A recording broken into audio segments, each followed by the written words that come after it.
Señores participantes, muy buenos días. Los celulares en vibrador o en silencio, por favor. Siguiendo con la estructura del diplomado, el tema a tratar el día de hoy, designación y recusación de árbitros. Para ello tenemos a un distinguido profesional. Es abogado por la Pontificia Universidad Católica del Perú, estudio de maestrías en Derecho, Convención en Derecho de la Competencia y de Protección de Propiedad Intelectual por la misma casa de estudio. Cuenta con un posgrado en Derecho de la Competencia en la Universidad de Salamanca, España, y diversos estudios y programas de especialización. Para ello, recibimos con un fuerte aplauso al doctor Paolo del Águila Ruiz Somocurcio.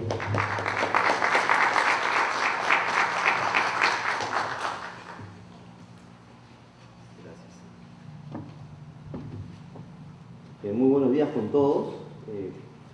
Hoy he querido comenzar puntual, estuvimos creo que todos a las 9, pero estos problemitas técnicos y el auditorio no nos han permitido empezar a la hora, sino media hora luego. Entonces, yo voy a tratar de ser muy directo en el tema que vamos a abordar, un poco para recuperar el tiempo perdido y tratar de, en la hora que tenemos por delante, darles algunos tips o ideas centrales de qué significa ser árbitro en un proceso arbitral. Porque finalmente el tema que me toca exponer, más allá de algunos aspectos legales que están establecidos en la ley de arbitraje, es qué significa ser árbitro en un proceso arbitral.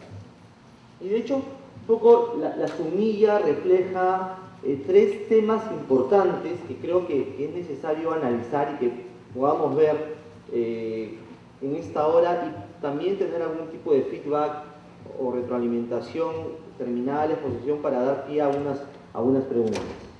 La designación, las funciones y la recusación de los árbitros. Ahí vamos a tener tres tópicos dentro de este macrotema llamado árbitro, que es muy importante. En casi todos los tratados o libros de derecho arbitral, ¿no? Y para los que han tenido la oportunidad de ejercer función arbitral o de estar presentes en un arbitraje, seguramente se han dado cuenta de algo. El árbitro, a diferencia de un juez, va a tener un poder muy particular, que es básicamente lo que está dado por los efectos de aquello que él resuelve a través de un laudo arbitral, que son efectos determinantes, inapelables, definitivos.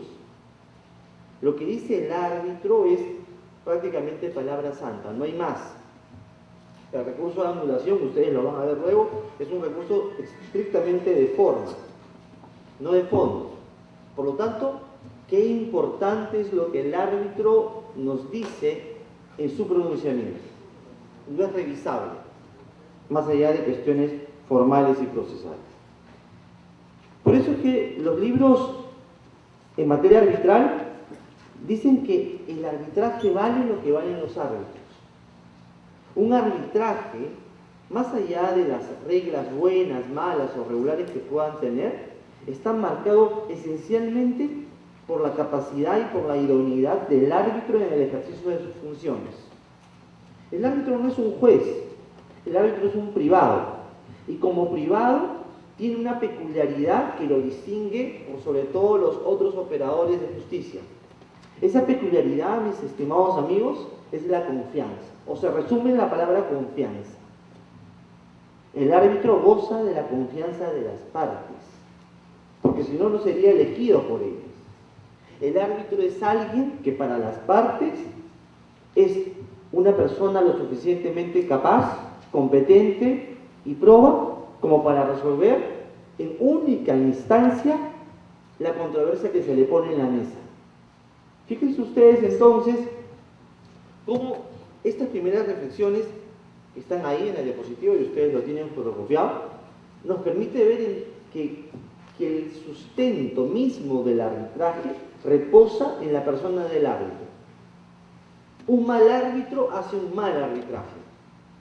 Por más que las partes tengan buena voluntad, por más que las partes tengan buenos abogados, por más que el convenio arbitral sea muy claro, muy bueno, por más que las reglas del proceso arbitral estén muy bien explicitadas.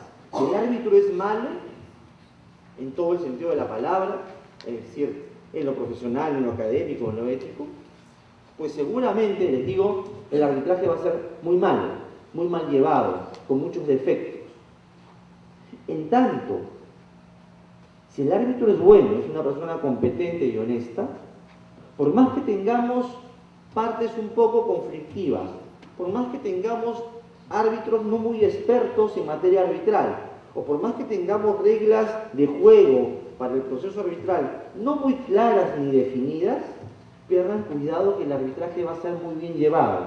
Y seguramente esos defectos, esos hándicaps que puedan tener partes, abogados o reglas procesales, van a ser superadas por la actuación de este árbitro que sí sabe su materia, que sí sabe desempeñarse, que sí sabe ejercer bien la función arbitral, con criterio, con honestidad, con conocimiento, con praxis.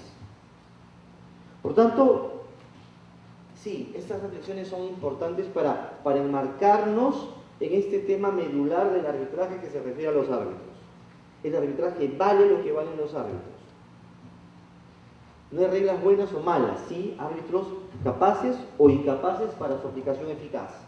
Y finalmente debemos encontrar, además de las cualidades académicas y profesionales en el árbitro, que son muy necesarias, se requiere tener cualidades éticas.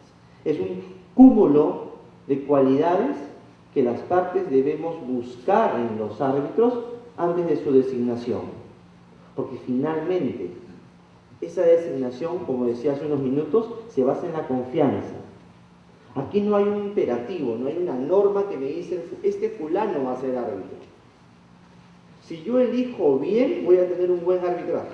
Si elijo mal al árbitro, voy a tener un mal arbitraje.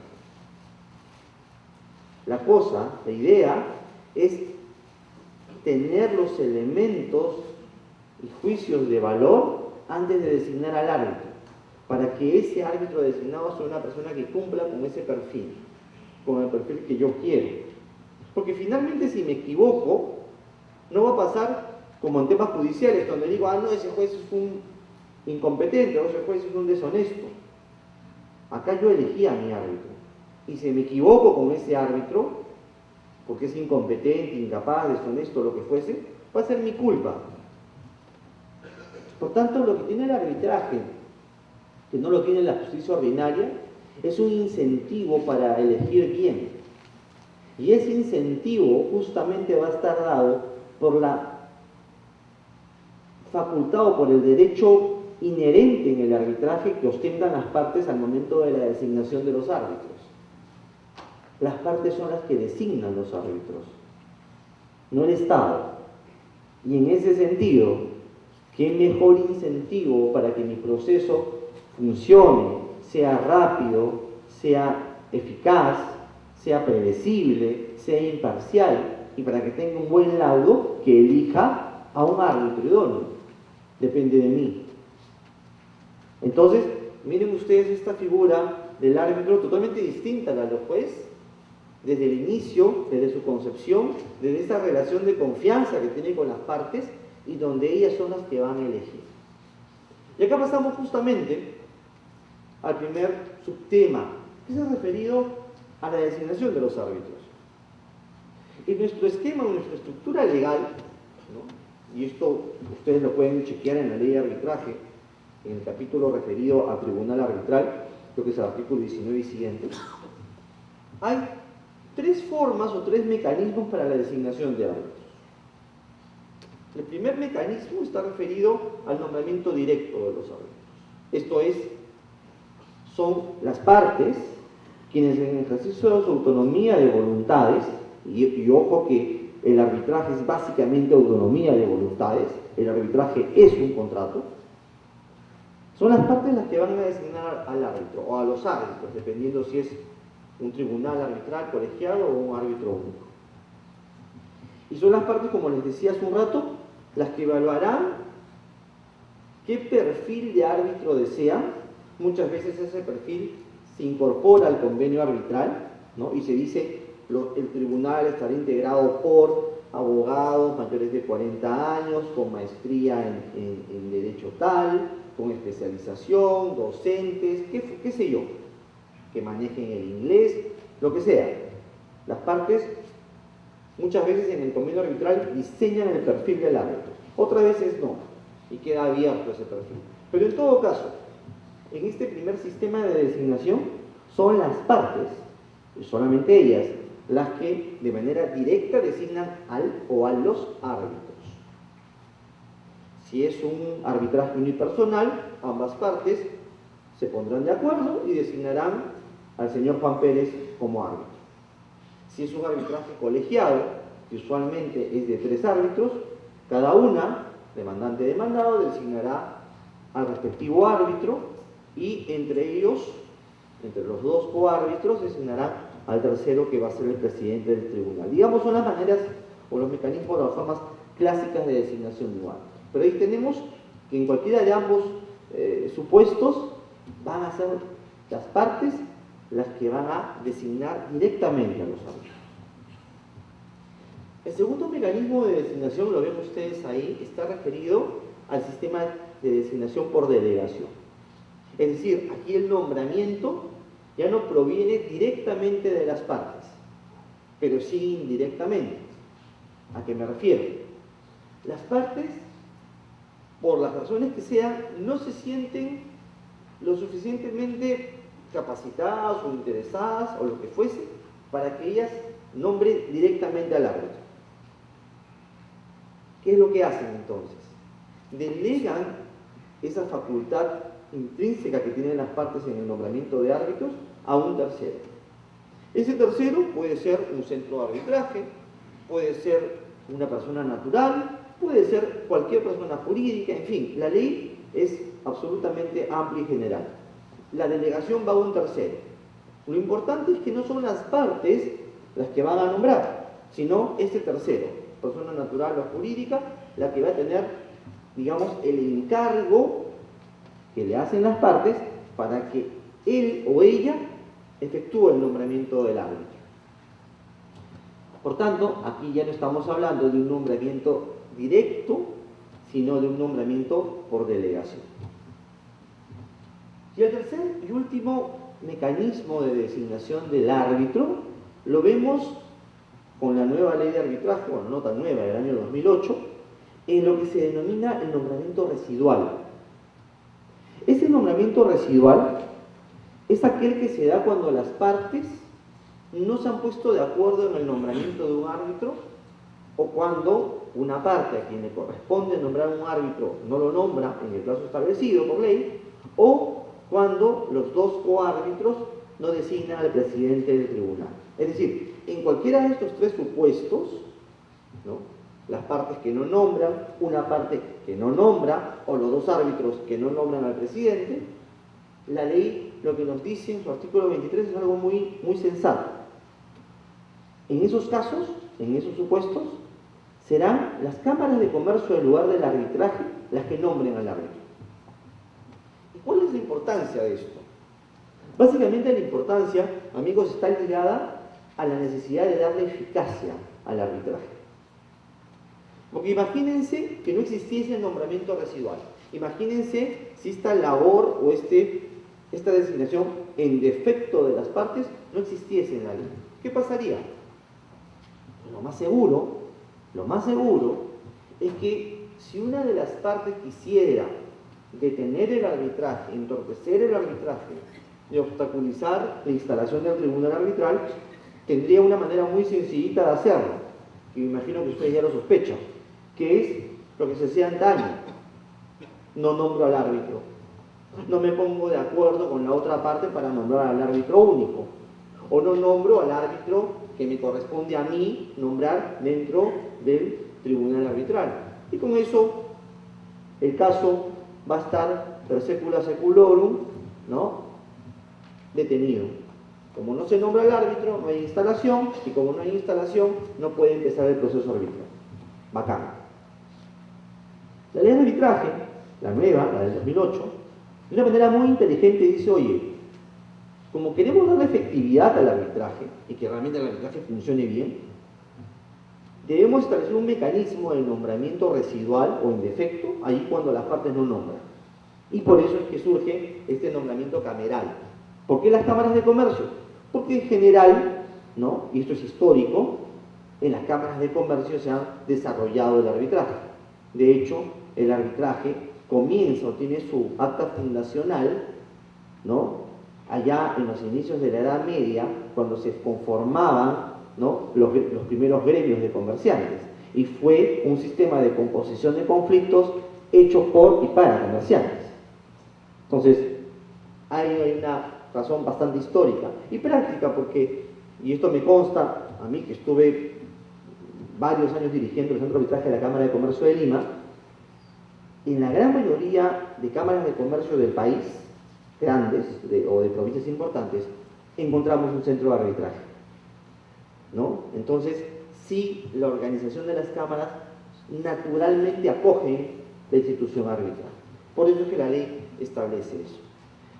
Y a renglón seguido, lo que también hace la ley de arbitraje del 2008 es derogar esta institución del nombramiento judicial que existía con la ley derogada del año 96. Antes de nuestra vigente ley de arbitraje, cuando las partes no se ponían de acuerdo en el nombramiento del árbitro, tenían que seguir un proceso judicial de nombramiento de árbitros. El gran problema es que ese proceso demoraba muchísimo. Yo vi casos, me llegaron a la Cámara casos, de nombramientos judiciales luego de un año o año y medio de iniciado la petición. Con lo cual, tenían ustedes situaciones paradójicas donde el solo proceso de nombramiento judicial de un árbitro, un año o año y medio, terminaba durando más que el proceso arbitral mismo, que en promedio, al menos en los casos que yo manejaba, duraba 9 meses. Entonces se dan cuenta lo absurdo y lo inoperante que venía haciendo este sistema de nombramiento judicial de árbitros. Por eso, uno de los grandes temas que trae la ley del 2008 es, oye, olvidémonos del nombramiento judicial que no funciona y hagamos que el nombramiento residual de árbitros sea cameral, sea a través de las cámaras. Y esto en promedio podía de demora de 15 a 30 días. De hecho, es mucho más ventajoso. Rápidamente, porque esto ya es simplemente informativo y ustedes lo encuentran en la ley, la designación residual o por las cámaras de comercio van a tener un órgano competente que es el centro de arbitraje de la cámara respectiva. Esta es una decisión definitiva e inimpugnable, es decir, me guste o no me guste, la tengo que acatar. Se solicita por la parte interesada. De hecho, la parte interesada va a ser aquella que quiere impulsar el proceso arbitral. Se tramita conforme al reglamento de la cámara respectiva y el nombramiento, dice la ley, se efectuará dentro de un plazo razonable.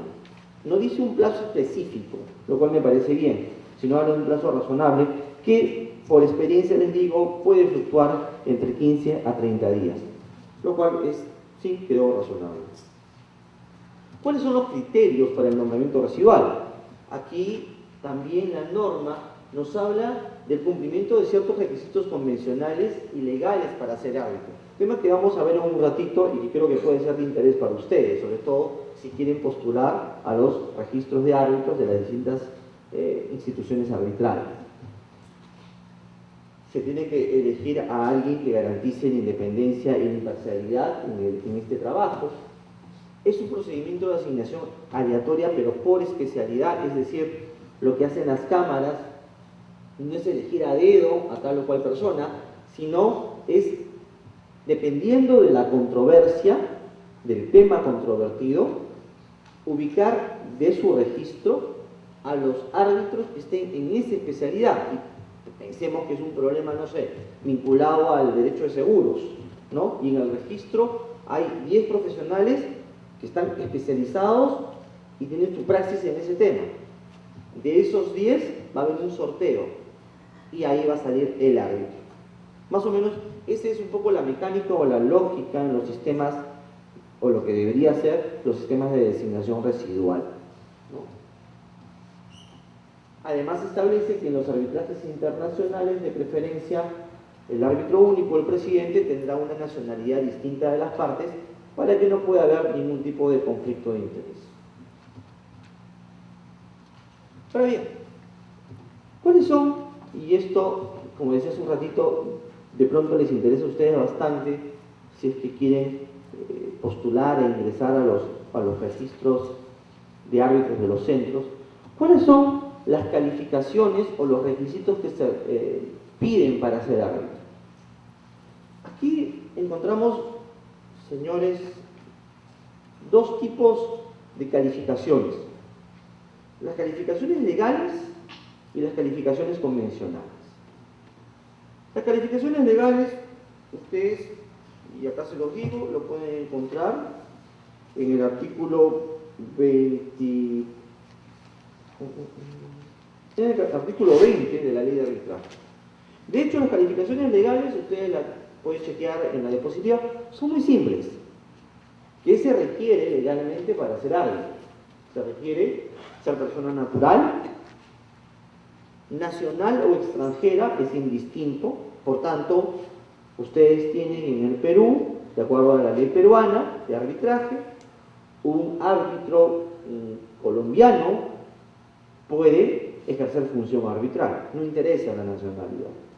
Lo que interesa es que sea persona natural, con lo cual la tesis de que la persona jurídica debidamente representada puede ser árbitro está absolutamente descartada. En segundo término, tiene que ser mayor de edad. Bastante obvio.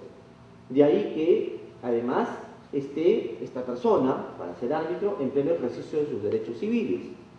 Si tiene algún tipo de restricción, incapacidad o limitación en sus derechos civiles, no puede ser árbitro. No importa la nacionalidad, ¿no? Salvo pacto en contra, es decir, lo que acabo de mencionar hace un rato. Puede ser del país que quiera, salvo que las partes digan no, que sea de tal país o que sea peruano. Y finalmente, en el arbitraje nacional de derecho se requiere ser abogado salvo pacto en contra. Y ahí, fíjense, otra novedad de la ley de arbitraje. Antaño, con la derogada Ley General de Arbitraje del año 96, los arbitrajes de derecho tenían que ser conducidos por árbitros abogados, en tanto que los arbitrajes de conciencia sí podían ser conducidos por abogados o por otros profesionales. Y la verdad es que en la doctrina moderna del arbitraje, esta visión dicotómica del arbitraje de derecho y de conciencia es algo medio anacrónico. O sea, la verdad, en el arbitraje internacional a nivel mundial no se habla de arbitraje de derecho o de conciencia, de arbitraje de abogados y de no abogados, ¿no? Los abogados pueden hacer arbitraje de conciencia, porque también tenemos conciencia, ¿verdad? Y los no abogados pueden hacer arbitrajes de derechos, porque también las personas que no son abogadas siguen y respetan la ley, ¿verdad? Con lo cual, esto, aunque de hecho conciencia, son instituciones bastante anacrónicas que se han llevado desde hace muchos años. Como nuestra ley, la ley peruana de arbitraje, sigue el modelo de la ley, sigue el sistema de la ley modelo central, seguramente les han hablado de eso a nivel internacional. Tenemos pues que estos conceptos o estos compartimentos estancos ya no son tanto. Entonces se dice, oye, tú puedes tener un arbitraje de derecho, si quieres con abogados o si quieren ustedes con no abogados. Yo puedo tener un arbitraje de derecho, aunque les suene muy raro, con un ingeniero, un economista y un psicólogo. Como puedo tener un arbitraje de conciencia con 3 abogados. Lo que sea. Finalmente, esto tiene un sustento, una razonabilidad que le hemos mencionado al inicio. La designación de los árbitros se basa en la confianza. Y esa relación de confianza es la que me va a permitir a mí poner como mi árbitro a un abogado, a un físico o a un astronauta. Es finalmente mi elección. Y eso es lo más importante del arbitraje, la autonomía de la voluntad de las partes. Y por otro lado, ya hemos visto los requisitos legales, ¿cierto? Y por otro lado están los requisitos convencionales. Los requisitos convencionales, amigos, son de 2 tipos, o los encontramos en dos lugares. Nos encontramos en el convenio arbitral, que es el acuerdo de voluntades. Ustedes ya lo han revisado, lo han estudiado. Es el acuerdo de voluntades que las partes toman para dar inicio, dar origen al arbitraje. Y en ese convenio arbitral, como decía hace un rato, las partes podrían decir: oye, queremos que nuestros árbitros sean abogados mayores de 40 años, con maestría en Derecho, especializados en Derecho Comercial y docentes universitarios. Entonces, ya establecen un perfil de árbitro, ya le establecen unas calidades particulares, calidades que al momento de designar a los árbitros, las partes deben seguir, porque ya se comprometieron de esa manera al suscribir el convenio arbitral. ¿Se dan cuenta? Ahí no estamos hablando de requisitos legales, estamos hablando de requisitos convencionales. Y en ese sentido, las partes, en virtud de su convenio arbitral, no podrían designar a ingenieros o abogados de menos de 40 años o abogados que no tengan maestría y especialización en Derecho Comercial, o a profesionales, abogados o no, que no sean docentes universitarios. ¿Por qué razón? Porque eso ya está previsto como calificación del árbitro en el convenio arbitral. Y las partes, salvo que modifiquen su convenio arbitral, están obligadas a seguirlo.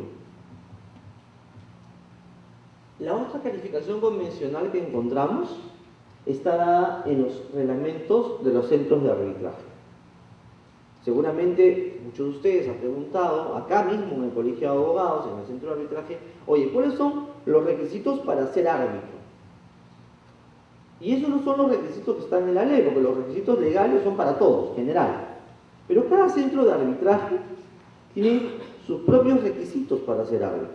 Entonces ahí tú vas a encontrar un centro que diga: para ser árbitro en este centro tienes que ser, por ejemplo, tener colegiatura al menos 10 años, ¿no? Entonces, si yo quiero ser árbitro y matricularme o postular al registro de árbitros de ese centro, tengo que tener en cuenta que para ser árbitro en ese centro yo tengo que tener al menos 10 años de colegiado. Si soy un profesional joven que recién he egresado, que no tengo ese número de años, pues lamentablemente no lo voy a poder hacer, tendré que esperarme hasta el 10º año, porque esas son las reglas de juego de los requisitos convencionales para ese centro. ¿Correcto? Entonces, vean ustedes cómo la calificación convencional del árbitro, muy distinta a la calificación legal, está marcada ya sea por el convenio arbitral o ya sea por el reglamento de la institución administradora del arbitraje. Los requisitos legales son bastante sencillos, bastante bajitos. Los requisitos convencionales, dependiendo de lo que se ponga en el convenio o en el reglamento de la institución, van a ser evidentemente vallas más altas.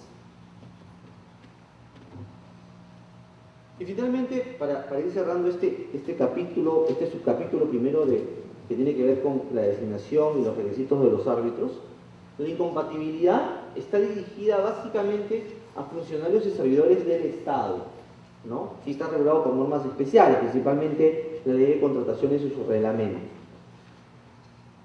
Esta incompatibilidad, ojo, también es importante precisar, no hace que, o no incide, o no imposibilita a todo funcionario público a ejercer función arbitral, sino está dirigido a ciertos funcionarios que por razón de su cargo y mientras duren en su cargo, no pueden ejercer la función de árbitros.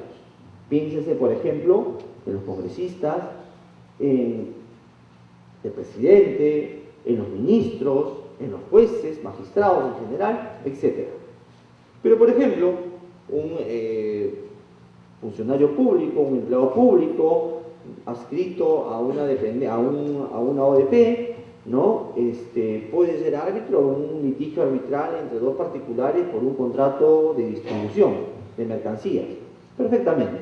Entonces, Tengan en consideración que la incompatibilidad está dirigida, ¿no?, a ciertos funcionarios por motivo de su cargo y hasta que dure este. En cuanto al número de árbitros, y esto es una pregunta bastante común que hacen las personas que se inician en el arbitraje, es: oye, ¿y cuántos árbitros puedo elegir? La respuesta es depende. Depende. La ley de arbitraje, estimados amigos, no te establece un número. Yo puedo tener un tribunal integrado por 1 como por 27 árbitros. Yo puedo decir en mi convenio arbitral: oye, el tribunal va a estar integrado por 27 árbitros. Ah, bacán, ¿no?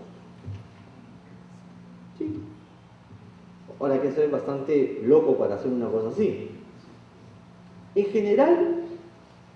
general, los procesos arbitrales se distribuyen, como ustedes ven, o por órganos arbitrales colegiados o por órganos arbitrales unipersonales. En otras palabras, o elegimos un árbitro único o elegimos un tribunal de 3. Sencillamente eso. De hecho, un poco también la práctica me ha mostrado que en aquellos casos donde la complejidad no es mucha, donde la materia controvertida tampoco, donde el monto de controversia no es muy alto, generalmente las partes se sienten más proclives a designar árbitros únicos, es decir, un solo árbitro. Y también la práctica me ha mostrado que en aquellos casos donde la complejidad sí es mayor, donde los temas controvertidos son variopintos y donde el monto de la controversia es significativo, las partes se sienten más proclives a que el tribunal esté integrado por 3 árbitros. Alguna vez por ahí vi un caso de un arbitraje con 5 árbitros y fue un desastre porque los costos de transacción para ponerse de acuerdo son altísimos, así que no lo recomiendo.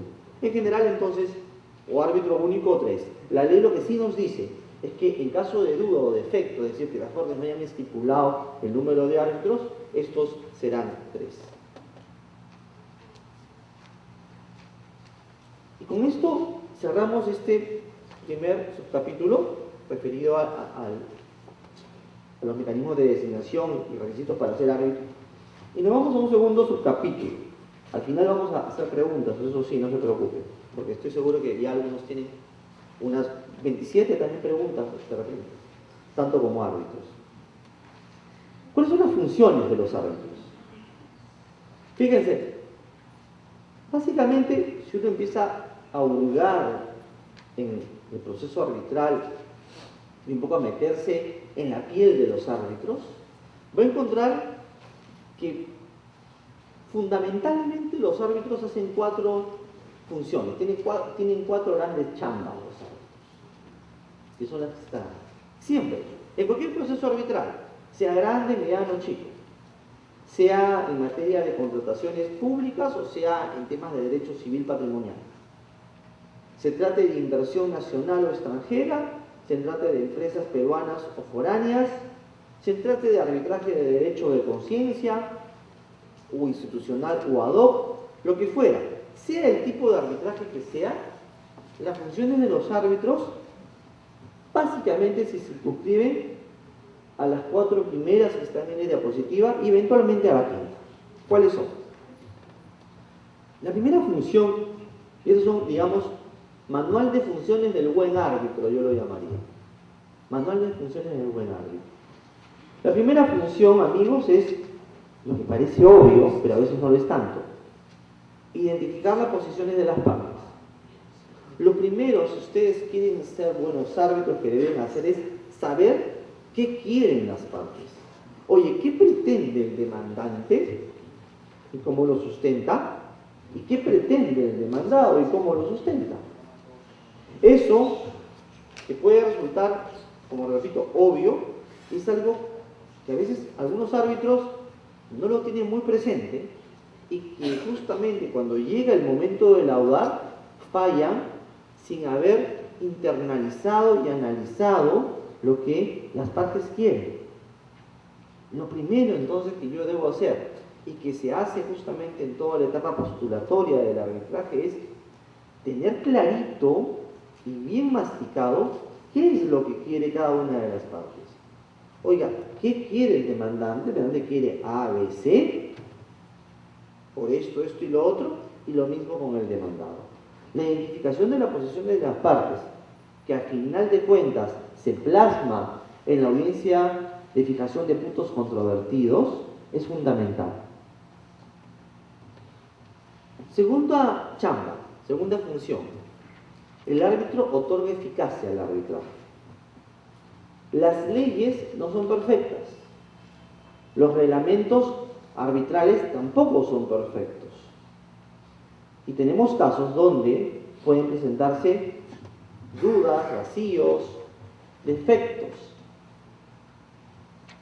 Lo que debe hacer un buen árbitro es subsanar esas dudas, esos vacíos, esos defectos. En otras palabras, ayudar con su pericia, con su experiencia, a darle impulso al arbitraje.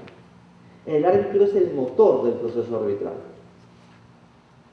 Y qué duda cabe, entonces, que ese motor debe estar muy bien diseñado estructuralmente, mentalmente, para hacer que el arbitraje funcione bien, que el proceso sea lo que se dice en los libros, un proceso célere, un proceso eficaz, un proceso neutral, un proceso técnico.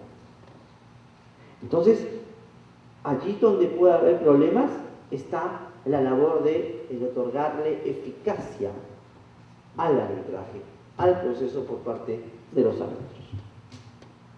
Segunda gran chamba. Tercera función. Los árbitros valoran las pruebas. Y aquí, en el tema de valoración de pruebas, ustedes seguramente van a ver de aquí a un par de clases todo el tema de la probática arbitral, ¿no? O el tema de medios probatorios en el arbitraje. Aquí la ley de arbitraje le da un cheque en blanco al árbitro, le dice cualquier asunto referido a la admisibilidad, pertinencia, procedencia, valoración, etcétera, etcétera, de las pruebas, compete exclusivamente al árbitro. O sea, el árbitro acá es rey, porque respecto a cualquier prueba, diferida, instrumental, pericias, testimoniales, lo que fuera, es el árbitro quien va a decir si vale o no vale y cuánto vale. En suma, es el árbitro el amo y señor de las pruebas. Si se hace o no se hace, si se pide o no se pide, si van a una prueba de oficio, se admite una prueba de parte, cuánto vale esa prueba de parte para él, todas esas cosas corresponden única y exclusivamente a la discrecionalidad del árbitro. Por tanto, tercer gran atributo que este señor tiene es la valoración de las pruebas. Y finalmente, la cuarta chamba, de hecho, el trabajo fundamental del árbitro y para lo cual fue contratado, ¿no? Para lo cual fue convocado por las partes, es dictar el laudo. El laudo, tema que también seguro van a ver de aquí a unas semanas, es el instrumento, es la sentencia del árbitro, por decirlo de alguna manera. Con él se pone fin al conflicto y se establecen los derechos y obligaciones que competen a las partes. Siendo además el laudo arbitral definitivo e inapelable, por tanto no hay ninguna otra instancia que lo pueda evaluar, es muy, pero muy importante que ese laudo sea un instrumento totalizante, que aborde todos y cada uno de los temas controvertidos, que analice todas y cada una de las pruebas ofrecidas y las valore debidamente, que establezca y responda a todos y cada una de las inquietudes, premisas e interrogantes de las partes. En otras palabras, la estructura de un laudo arbitral, y eso es un tema de praxis también bien interesante, que es la estructura de los laudos, el cómo hacer un laudo arbitral, ¿no? Tiene que ser completo, repito, totalizante, donde se desmenuce cada uno de los puntos en controversia luego de su verdadera y debida identificación, analizando cada uno en distintos considerandos y determinando en el laudo qué es lo que corresponde. Un árbitro se conoce por sus laudos. Si ustedes quieren saber cuán bueno es un árbitro, así a la franca, vean sus laudos. Las referencias sirven, el currículo sirve, ¿no? Los años sirven, pero vamos, más allá de eso, lo tangible, lo palpable, son los laudos. Oye, quiero saber cómo este doctor o esta doctora funciona como árbitro. Revisa pues un laudo de él o de ella. Principalmente, ¿qué laudos se pueden ver? Los que están en el portal del OCE, que son públicos, con el Estado. Lamentablemente en arbitrajes privados no se publican los laudos. Sería interesante, ¿no? Yo soy de la idea de que la confidencialidad en el arbitraje debería operar durante todo el proceso, pero soy también de la idea de que los laudos deberían ser publicitados. Justamente porque ahí das una señal, un instrumento al mercado para poder designar bien a los árbitros.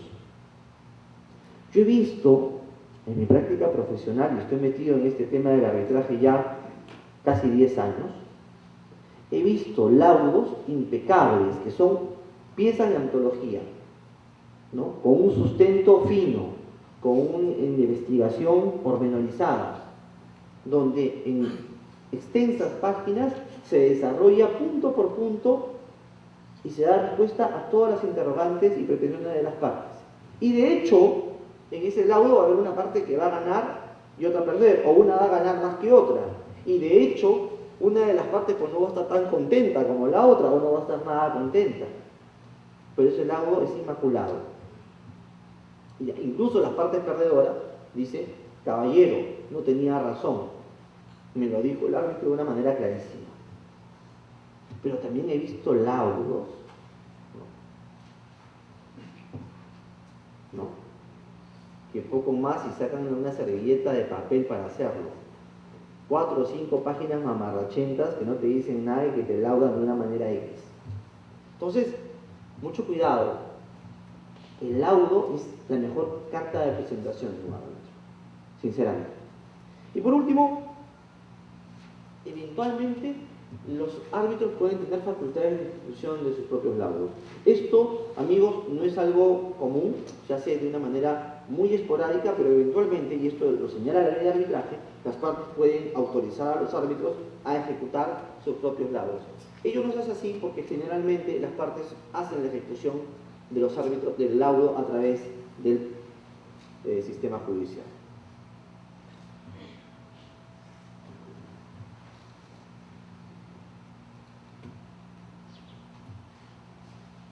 Vamos a pasar ahora sí al tercer y último tópico que está referido a la recusación de los árbitros. Y para esto, algunas ideas primigenias.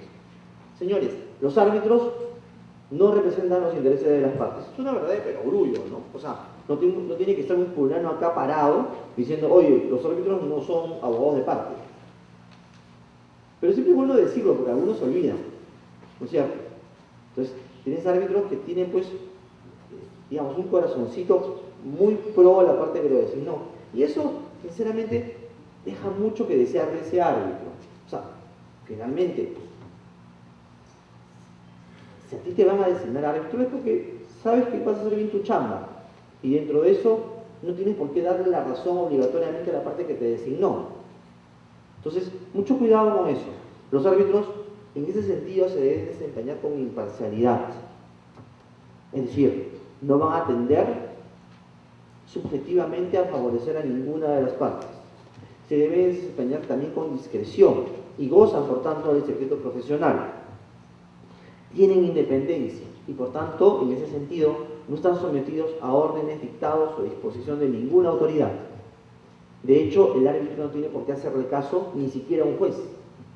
Ni siquiera a un juez. Y sobre eso ya hay abundante jurisprudencia. Y eso sí, así como ustedes ven que el árbitro es una persona con muchas atribuciones, con muchas funciones, también en el otro lado de la balanza, la ley de arbitraje, artículo 32, nos dice que el árbitro también tiene responsabilidades. Claro, responsabilidades por los daños y perjuicios que su actuar doloso, o negligente pudiera causar a las partes. Dentro de este contexto de la recusación de árbitros, lo primero que ustedes deben tener claro es que existe lo que se llama un deber de revelación. ¿Qué es el deber de revelación? Como su nombre lo indica, es revelar, declarar los potenciales conflictos de intereses que yo puedo tener. Y amigos míos, la declaración sirve de mucho. Primero, sirve al árbitro, porque muestra todas sus cartas y lo hace ver como una persona transparente. Sirve de mucho también a las partes, porque de esa manera ellas tienen el conocimiento real de cuál es la relación del árbitro con las partes o sus abogados y si pudiera existir algún conflicto potencial de interés que pueda dar lugar a que mejor él se aparte del arbitraje. El deber de declaración, entonces, es una obligación del árbitro, que se da desde el día 1 del arbitraje hasta el último día del mismo. Alguna vez escuché que el deber de revelación solamente se tiene que hacer al inicio. Nada que ver. El deber de revelación se mantiene siempre, porque puede haber situaciones sobrevinientes al momento de mi designación que pueden generar conflicto de interés. Un árbitro honesto es un árbitro que revela, es un árbitro que dice, es un árbitro que no oculta y lo hace de manera permanente. En general, ¿no? Y eso también es un tema que la praxis me ha mostrado, las partes son mucho más amables con los árbitros que declaran que con los árbitros que callan. Es más, yo les podría señalar que la gran cantidad de recusaciones que yo he visto en mi práctica profesional ha sido justamente porque las partes se enteraron de algo que el árbitro se quedó calladito. En cambio, cuando el árbitro, motu propio, de manera voluntaria, sin ningún problema, revela, oye, yo conozco a ese abogado, oye, yo pertenezco al mismo gremio empresarial que ese abogado o que esa parte, las partes dicen, oye, si este tipo ha revelado, sin ningún problema, porque no tiene nada que ocultar, y por tanto, no se le recusa. Todo lo contrario pasa con aquellos que no dicen nada.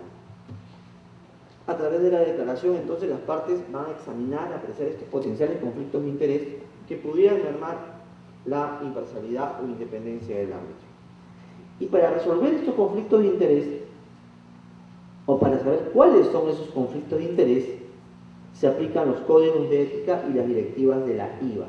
La IBA, la International Bar Association, es una institución, ¿no? Un organismo, una institución a nivel internacional que agrupa a un conjunto de instituciones, abogados, ¿no? Y que ha establecido lo que se llama una directiva o unas directivas que permiten evaluar situaciones diversas por las cuales los árbitros a nivel internacional pudieran estar en conflictos de interés. Básicamente es eso. Si ustedes se dan cuenta, la ley de arbitraje nuestra, y ninguna ley de arbitraje, te va a decir qué es lo que tienes que revelar. Te dice tienes que revelar, pero no te dice qué es lo que tienes que revelar.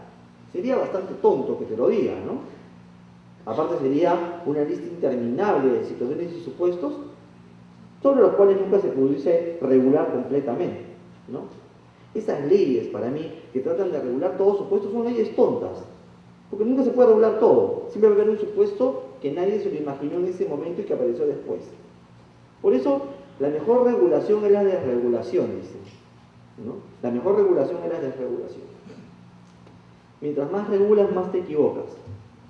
Justamente un profesor de economía, en la maestría que yo llevé, que enseñaba regulación, decía, el gran problema de los abogados, y por lo cual los abogados se equivocan tanto, es porque hablan y escriben demasiado. Y es verdad, tenemos una malformación, hablamos y escribimos mucho. Y eso es muy típico justamente de los sistemas del derecho romano, ¿no? Si ustedes comparan un escrito, por ejemplo, esto tenía oportunidad de hacerlo también, ¿no? Me tocó estar una vez, una pasantía muy interesante en Nueva York, en la AAA, que es la Asociación Americana de Arbitraje. Y si ustedes revisan los escritos de los abogados americanos, son recontra más concisos, son casi telegráficos. El abogado bajo el sistema del common law o del sistema anglosajón es mucho más concreto, directo, preciso. Sus leyes, que además se basan en criterios jurisprudenciales, son precedentes, son mucho más concretas también, pequeñas, simples. En cambio, las leyes de nuestros inteligentísimos congresistas son alambicadas, sobrereguladas, sobrepobladas. Si pueden meter un ómnibus, lo meten también en la ley, ¿no? Todo entra, bacán. Al final nadie la entiende y nadie la cumple. De hecho, yo creo, y eso lo leí hace tiempo, y hace poco salió, creo que ayer, una noticia de que el Perú es el país en Latinoamérica con el menor cumplimiento de leyes. Una de las cosas que yo creo por lo cual se cumplen muy poco las leyes es porque son muy malas y porque son muy sobrereguladas.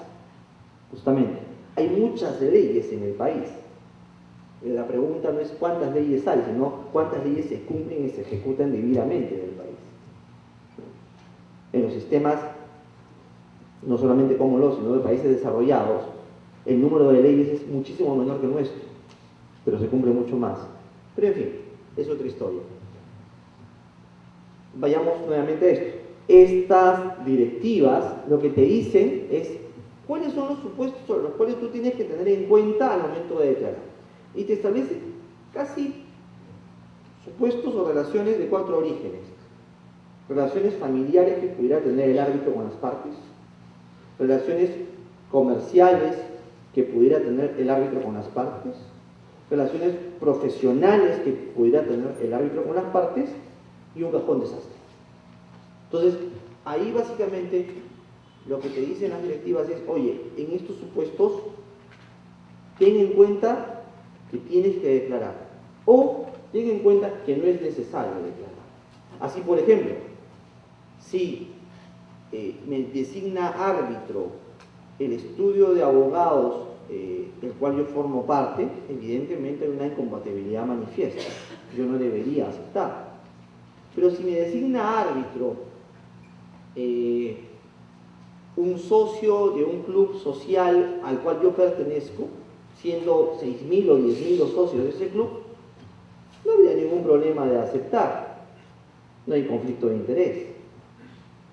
Muy distinto es que me designen árbitro en un caso donde una de las partes es la empresa de mi hermano, que me designen árbitro, ¿no?, donde las partes no tienen ninguna vinculación conmigo. Entonces, si bien ni la ley de arbitraje te lo dice, ni los reglamentos institucionales, ni siquiera las directivas IVA son vinculantes, sí debemos tener ciertos criterios, primero para saber qué debemos declarar y segundo para saber en qué momento debemos dar un paso al costado. Si no hay ese paso al costado, o si no declaramos debidamente, van a venir las recusaciones. Y las recusaciones, estimados amigos, y con esto ya termino, van a tener 2 fuentes. La primera fuente es cuando el árbitro no reúne las calificaciones legales y convencionales. Esa es una fuente objetiva. Oye, designé como árbitro a un chico de 17 años. La ley te dice que tiene que ser mayor de edad. Designé como árbitro a un incapaz. Designé como árbitro a una persona jurídica. Ahí, ese tipo de cosas no van a proceder. O designé como árbitro a una persona que debía tener 10 años de colegiatura y tiene 5. Tampoco va. Son causales, es una causal evidentemente objetiva, muy comprobable y muy fácil. Sin embargo, las recusaciones vienen en el 99% de casos por la segunda causal. Esa segunda causal está referida a casos cuando existan circunstancias que den lugar a dudas justificadas respecto de la imparcialidad o independencia de los árbitros. La pregunta del millón, amigos, es ¿y qué son dudas justificadas? Sabemos que la imparcialidad y la independencia está ligada a no tener predisposición o relación con las partes, sus abogados o representantes. Eso nos queda claro. Pero ¿qué son dudas justificadas? Y ahí va a venir justamente todo el análisis casuístico que se hace a nivel de los centros, a nivel jurisprudencial, a nivel doctrinario, para entender estas dudas justificadas. El análisis de una recusación o de un pedido de recusación es un análisis case by case, caso por caso. Ningún caso es igual al otro. Y allí va a depender mucho, primero, de qué es lo que reveló el árbitro, segundo, de cuál es la situación o hecho concreto para interponer la recusación, y tercero, cómo se entiende en esa cultura jurídica donde se está desarrollando el arbitraje con ese árbitro, qué puede ser causal de la recusación o qué puede ser duda justificada. Son los tres elementos. Y simplemente quedará en decisión del órgano competente ver si la recusación es o no fundada. Sobre la recusación procede la dispensa del árbitro, es decir, un árbitro puede haber declarado, oye, yo hace unos años atrás, hace 3 años, asesoré conjuntamente con el abogado de la parte demandante a otra empresa en un proceso arbitral. Pero las partes no tienen problema y lo dispensan. Siendo así, ya no lo podrían recusar posteriormente por ese hecho que él declaró.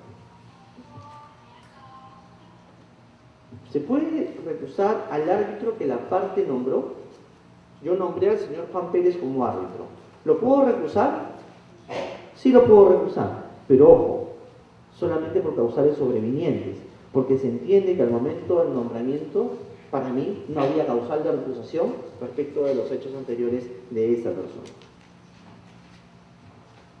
El procedimiento de recusación, amigos, está regulado en el artículo, se lo digo para que también los humillen y lo puedan revisar en su momento, está regulado en el artículo 29 de la Ley de Arbitraje. Para comenzar, decirles que el procedimiento de recusación puede ser regulado por las partes, es decir, las partes pueden establecer en su convenio arbitral o en sus reglas del arbitraje, del proceso arbitral, su propio mecanismo de recusación. Pero generalmente las partes no hacen un convenio tan profuso, ¿verdad? Los convenios son chiquitos. Yo siempre digo, ojo, mientras más conciso sea tu convenio arbitral, mejor. Esos convenios arbitrales de 3, 4 páginas, son casi unos tratados de derecho arbitral, la verdad, les aseguro que yo les encuentro siempre algún error, alguna patología.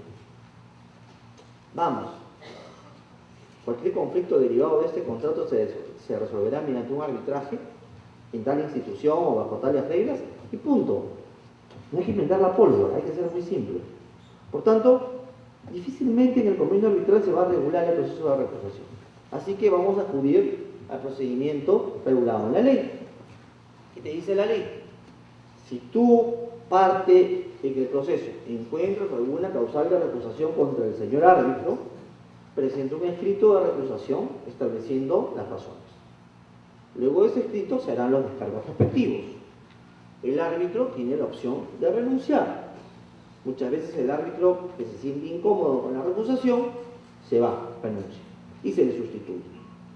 Y si el árbitro no quiere renunciar, pues responderá, absolverá ese escrito de recusación, se defenderá y en ese caso se tendrá que resolver. ¿Quién resolverá? Depende. Si es un arbitraje institucional, es decir, un arbitraje llevado en un centro arbitral, resolverá la Corte de Arbitraje, el Consejo de Arbitraje, correspondiente a ese centro de arbitraje. Si es un arbitraje ad hoc, depende. Puede ser el presidente del tribunal o la Cámara de Comercio del lugar del arbitraje. O los otros dos árbitros, dependiendo del caso. Para ir terminando, acá ustedes ven un pequeño flujograma de lo que es un procedimiento de recusación típico en los centros de arbitraje. Se presenta el escrito de recusación al secretario general del centro, se corre traslado al árbitro y a la otra parte que declare fundada la recusación y por tanto el apartamiento del árbitro, o infundada la recusación y por ende la continuidad del árbitro. Aspectos complementarios y finales de la recusación a tener en cuenta, amigos. Primero, esto es importante, la ley de arbitraje, artículo 29 también te dice que iniciado el plazo para laudar es improcedente la recusación. Es decir, si yo quiero, si ustedes quieren recusar un árbitro, háganlo a tiempo. ¿Cuál es el tiempo?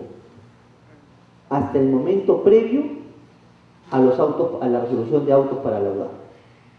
Una vez que se dicta esa resolución, empieza el plazo del laudo, ya no hay nada que hacer. Segundo, eso es lo primero. Segundo, la recusación no suspende las actuaciones arbitrales. Y eso es muy importante, porque en algunas ocasiones se ha recusado de manera temeraria y de mala fe. ¿Con qué objeto? Con el objeto de retardar, de dilatar el arbitraje.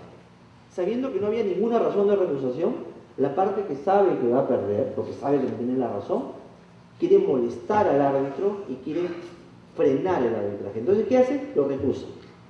Nuestra ley vigente de arbitraje, de una manera inteligente, dice, oye, tú árbitro no tienes por qué verte compelido a detener tu arbitraje. Es más, tú puedes seguir actuando pruebas, tú puedes seguir resolviendo, incluso podrías laudar. Nada está prohibido. ¿Por qué razón?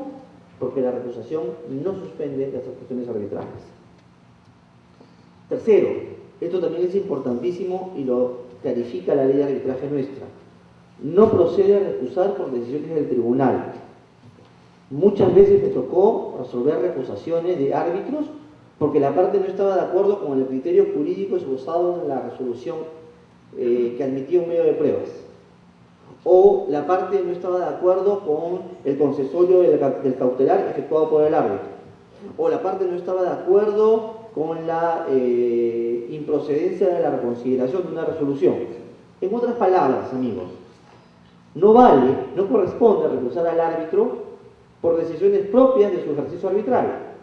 Me puede parecer buena o mala la decisión, me puede parecer que el árbitro patinó horriblemente en el sentido jurídico, pero eso no es causal de recusación, porque la recusación no apunta a reexaminar las decisiones del árbitro en el ejercicio de sus funciones, sino a evaluar su conducta. Por esas razones. Cuarto, la decisión que resuelve la recusación es definitiva e inimpugnable. Aquí, dejar claro que es una resolución de única instancia. Yo no puedo reconsiderar, apelar, pedir la nulidad, lo que fuese, de la resolución que dice fundada la recusación o infundada la recusación. Eso queda tal cual. Y seguirá así a lo largo del arbitraje hasta el laudo. Quinto, ¿qué es lo que puedo hacer? La parte recusante, a quien se le desestimó su escrito de recusación, podrá cuestionar esa decisión a través del recurso de anulación del laudo. Es decir, frente a la decisión que me dice es infundada tu recusación, yo ya no tengo nada que hacer en sede arbitral. Debo continuar el arbitraje, caballero, debo esperar la emisión del laudo por ese árbitro que para mí debió ser apartado, y una vez que se emite ese laudo, yo voy a poder acudir al Poder Judicial a solicitar el recurso de anulación del laudo. Solo en ese momento. Y con esto, señores, termino volviendo a la idea inicial, a la primera idea. El arbitraje, que es un mecanismo alterno y muy interesante para la solución de conflictos de índole patrimonial, sirve de mucho, pero gran parte de su utilidad y su buen desarrollo y su efectividad va a estar ligada íntimamente a la figura del árbitro, a esta persona que por la confianza de las partes y por su idoneidad es elegida para resolver el conflicto. Un buen árbitro seguramente te va a asegurar un buen arbitraje. Así que esté en manos de las partes, está en manos de todos ustedes la designación de árbitros como corresponde. Y con esto, y ahí tienen mis datos de contacto para cualquier cosa, quiero agradecer a la Dirección Académica del Colegio de Abogados por la invitación y a ustedes por su masiva participación y su paciencia. Muchas gracias y quedo a la espera de las preguntas. Gracias.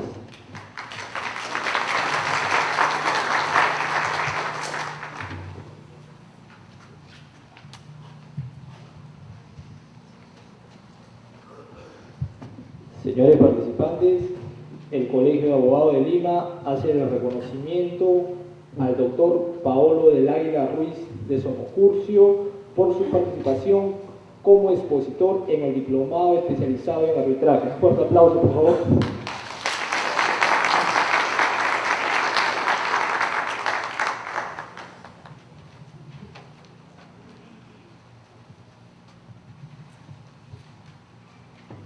¿Alguna pregunta que quisieran formular, por favor?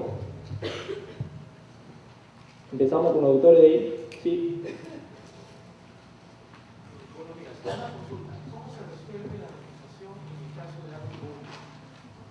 Ya, muy buena pregunta. Si es un arbitraje institucional, gracias.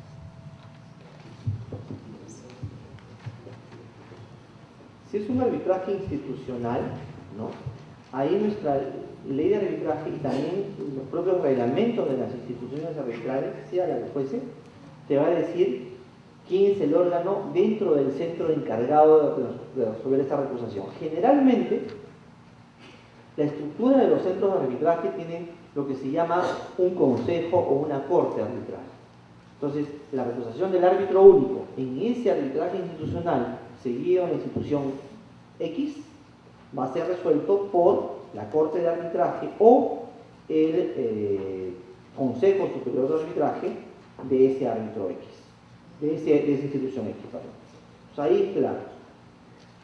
Donde sí puede haber distinciones es cuando estamos ante un arbitraje ad hoc. ¿Por qué? Porque en el arbitraje ad hoc no estamos organizados en una institución arbitral, con lo cual no hay un tercero imparcial que nos pueda resolver esa recusación. Entonces, ¿qué dice la ley? Dice que en esos casos, eso está también en el artículo 29, cuando se trata de un arbitraje ad hoc y es recusado el árbitro, se resolverá siguiendo, ¿no?, la regla de resolución o actuación supletoria. En este caso, la persona o el ente encargado de resolver la recusación va a ser el centro, la Cámara de Comercio del lugar del arbitraje. Por ejemplo, si tenemos un arbitraje en la ciudad de Lima, ¿correcto?, y en un arbitraje ad hoc se ha recusado al árbitro único, como él mismo no se puede resolver su propia recusación, por defecto, y como dice la ley, será la Cámara de Comercio de Lima, en este caso, la que resuelva la recusación de ese árbitro único. Y lo que sí tienen las cámaras de comercio, o deben tener, es un procedimiento interno para dar curso a esa recusación. Eso es. Sí. Sí, doctor. Mi pregunta era con relación a las facultades del árbitro. ¿Qué pasa si un árbitro, al momento de resolver el asunto para el que sea convocado, encuentra de repente de que hay caducidad o ha prescrito o hay una evidente nulidad en de oficio, tendría que decirlo de esa manera o simplemente fallarla? Es una excelente pregunta, y eso ha dado lugar y sigue dando lugar a mucha discusión. Dos posiciones. Para comenzar, el árbitro puede pronunciarse sobre la nulidad, sobre la caducidad, sobre la prescripción, eso no hay ningún problema. El tema es que las partes o la parte lo haya invocado. Si la parte lo ha invocado, ya pidió la nulidad del contrato o la caducidad, ¿no?, de la retribución tal o cual, por vencimiento de los plazos, y eso se da mucho, por ejemplo, en los temas de contratación pública, el árbitro tiene toda la facultad de analizar el tema y declarar la nulidad o la caducidad. Eso, ni vuelta que darle. La discusión es si es que nadie lo ha invocado, ¿no? Entonces, ahí sí hay opiniones divergentes. Algunos van a considerar que, por cierto, algunos asuntos de orden público el árbitro tendría que declararlo de todas maneras. Sin embargo, la mayoría, y esto también se puede ver en pronunciamientos, si es que nadie lo ha dicho, ¿no? Si es que nadie lo ha dicho, el árbitro no puede ir más allá de lo que las propias partes no han planteado. Y el argumento es justamente que podría causar o caer en una causal de anulación del laudo arbitral por pronunciamiento extra pedido de las partes, ¿no? El tema, pero por otro lado también, y es cierto, ¿no? Algunos aducen que el árbitro tendría la facultad de aplicar el principio de iura no curia, ¿no? Entonces, es un tema muy bonito, polémico, en la misma doctrina no es pacífico, y donde sí vamos a encontrar opiniones divergentes, ¿no? O sea, no te podría decir categóricamente lo uno al otro, pero es un buen tema. Sí, por favor.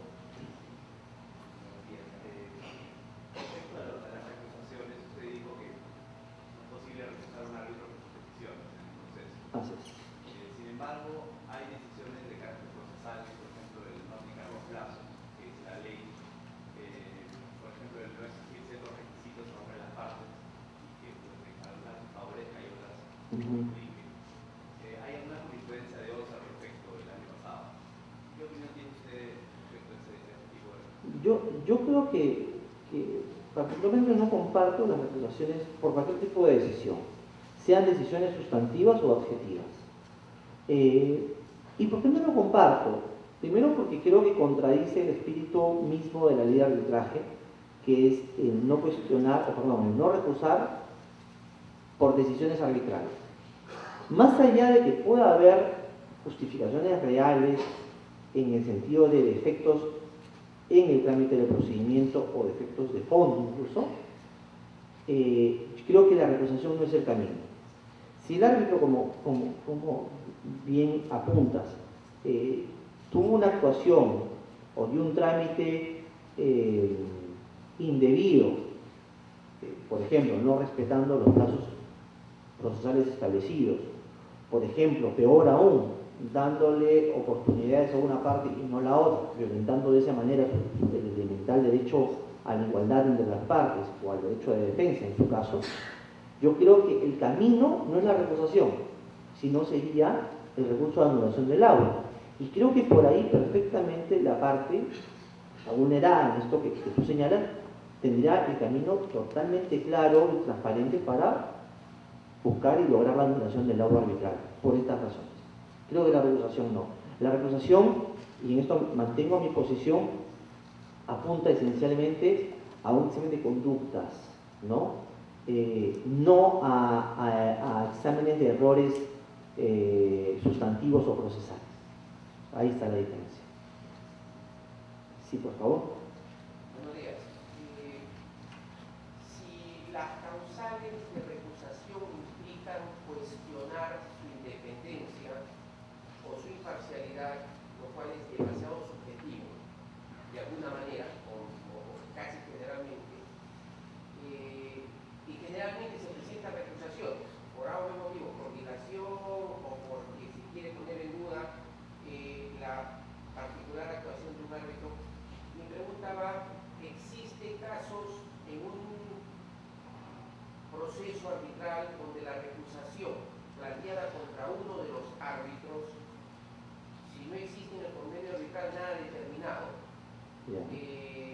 resuelve esa recusación el presidente o interviene también el otro árbitro?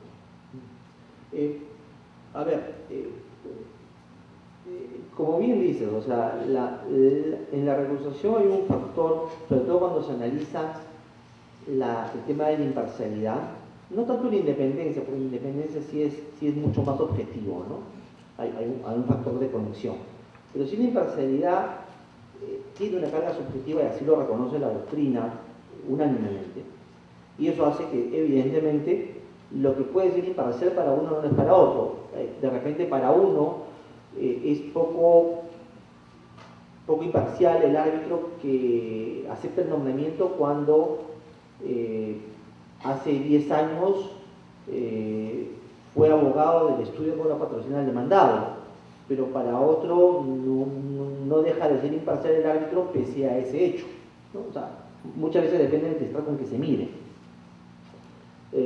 cada caso.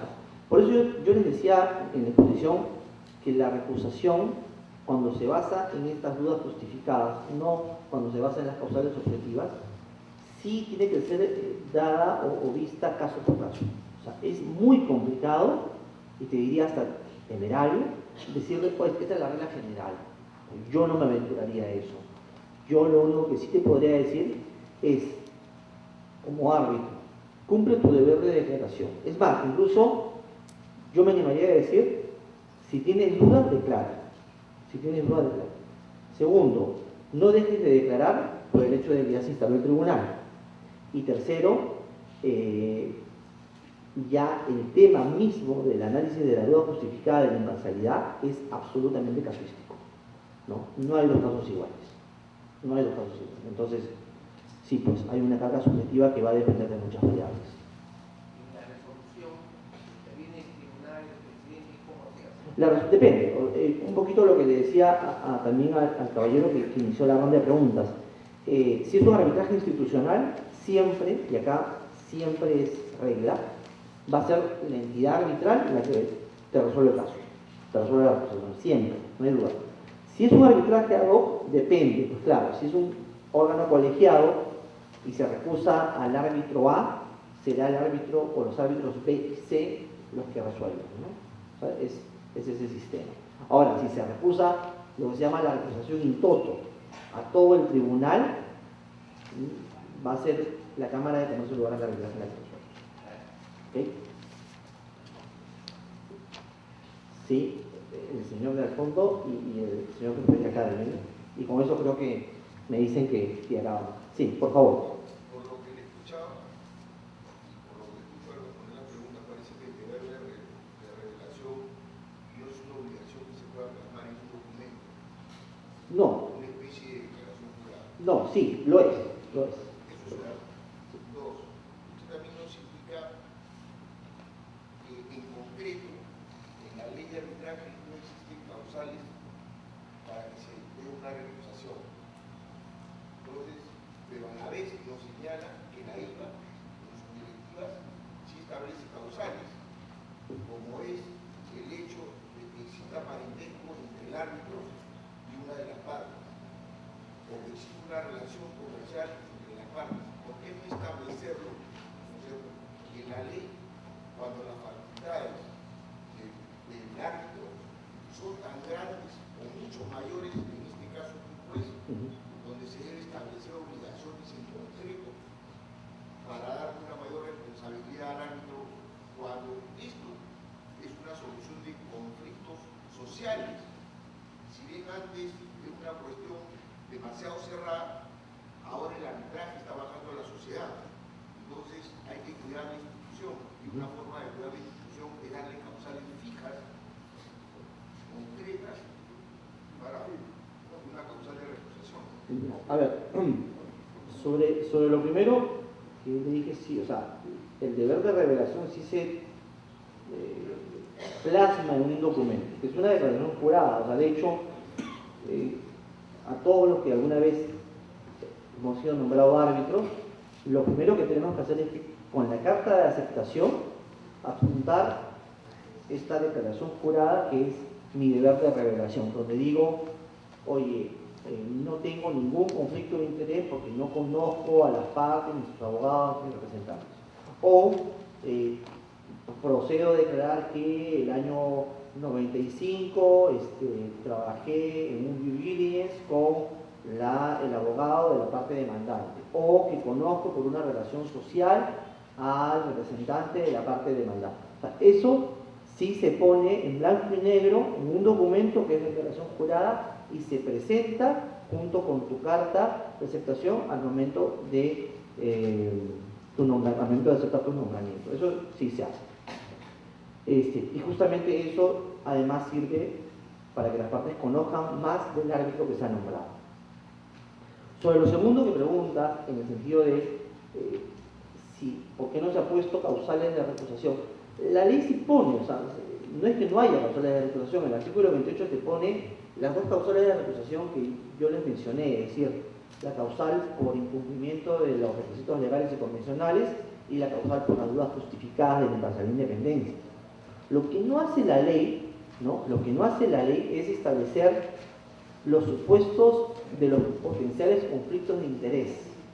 O sea, oye, el haber asesorado una parte, el haber practicado cuando eras estudiante en el estudio tal que después representa a la empresa tal después de 20 años, el ser amigo íntimo del abogado de una parte, etc. Esas cosas no están reguladas en la ley. Y yo decía, está bien que no esté regulada, pero sería excesivo. Sí, las directivas de la IVA y sí algunos reglamentos institucionales te ponen esas causales, que no son causales de recusación, ojo, no son causales de recusación. Las causales de recusación son las dos que he mencionado y punto. Sino son hechos o supuestos o situaciones que enunciativamente te ponen las directivas de la IVA y los reglamentos de algunos centros de arbitraje para que tú tengas idea de lo que tienes que declarar o revelar al momento de tu nombramiento. Eso es. Situaciones que posteriormente pueden o no dar lugar a un recurso de recusación. Eso es harina de otro costal. Esa es la diferencia. Son causales o son supuestos para efectos de la obligación o deber de declaración. No sé si con eso te queda claro. No son causales de la recusación, son supuestos para que tú reveles o que puedas revelar. Ok, y la última pregunta, sí, por favor. Todas las causales de recusación normalmente están referidas pues a recusar el nombramiento de un árbitro. Pero normalmente, ¿qué sucede si es que el cuestionamiento a la imparcialidad o a la independencia es dirigida no al árbitro, sino al órgano, por ejemplo, un consejo directivo de una Cámara de Comercio? Entonces el cuestionamiento se va dirigido al órgano que eligió al árbitro. ¿Cómo cuestionas eso? A través de la recusación no es el mecanismo, porque la recusación es una acción dirigida exclusivamente al árbitro o a los árbitros. ¿Para qué? Para su apartamiento. De pronto puedes encontrar algunas formas o conductos para cuestionar de repente a algún miembro del Consejo de Arbitraje o Corte de Arbitraje de esa institución o órgano que organiza, valga la redundancia, el arbitraje. Sí lo he visto en alguna ocasión donde, por ejemplo, no mediante recusación, pero sí se ha solicitado la inhibición, por ejemplo, del señor fulano de tal, miembro de esa corte o consejo arbitral, porque tiene un conflicto de interés.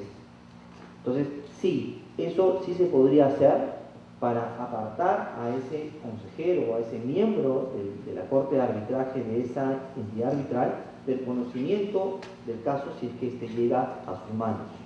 Pero no es la recusación del sistema o el conducto. Pero sí se puede hacer. Muy bien, entonces me encantaría seguir con esto, pero ya tenemos tarjeta roja por el tema de la hora y creo que tienen otra charla a continuación. Yo nuevamente agradecer al colegio por la invitación y a todos ustedes por la participación y por las preguntas. Hasta pronto.